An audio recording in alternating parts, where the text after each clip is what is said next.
Ako guys reka mbabaze namwe mumbwire nk'umuntu wifata agapostinga ngo ngiye kwambika imbwa impeta cyangwa ngo I'm marrying a dog, are you mad? Umuntu ari muzima? Do you guys know the influence you have on people? Like some people believe this type of shit. Woke up you go shaka my views, you just write some random stupid things about someone. Ukisekera ukabona you think it's funny.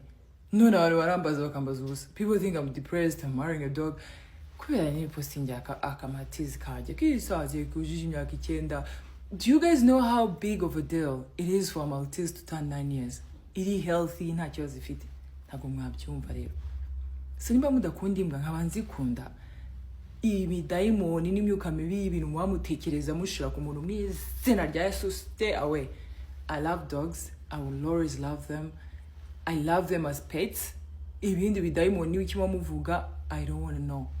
Kandi I will never stop loving them. Rero mu byakire mureke ibintu byo kuvuga ibintu bitari byo ntacyo bimaze.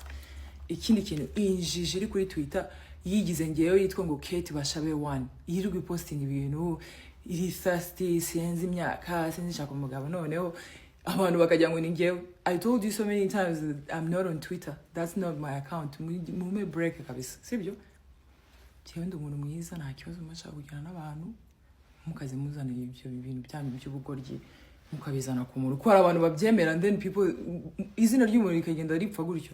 Ikindi guys, if someone chooses to keep the love life of social media, respect it. That's my choice. That's how I've always been.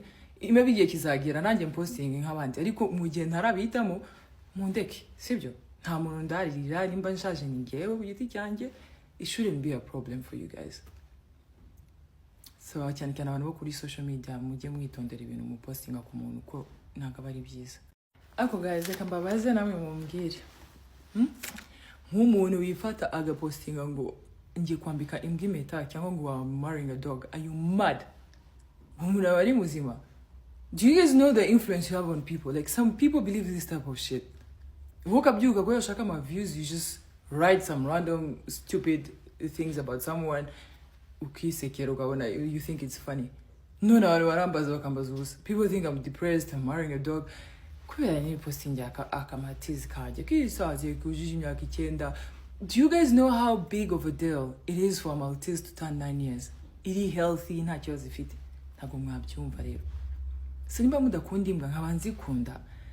Ibi daimoni n'imyuka mibi ibintu mwamutekereza mushira ku muntu mwizina rya Yesu, stay away. I love dogs. I will always love them. I love them as pets. Ibindi bidaimoni wikima muvuga, I don't want to know. Kandi I will never stop loving them. Rero mu byakire mureke ibintu byo kuvuga ibintu bitari byo ntacyo bimaze. Ikindi kintu injiji iri kuri Twitter yigize ngeyo yitwa ngo bashabe 1 yirirwa posting ibintu iri thirsty sinzi imyaka sinzi shaka umugabo noneho abantu bakajya ngo ni ngewe. I told you so many times that I'm not on Twitter. That's not my account. Mume break kabisa sibyo? Cyewe ndi umuntu mwiza nta kibazo mashaka kujyana n'abantu mukaze muzanira ibyo bintu byanyu by'ubugoryi mukabizana ku muntu ko abantu babyemera and then people izina ry'umuntu rikagenda ripfa gutyo. Ikindi guys, if someone chooses to keep the love life of social media, respect it. That's my choice. That's how I've always been.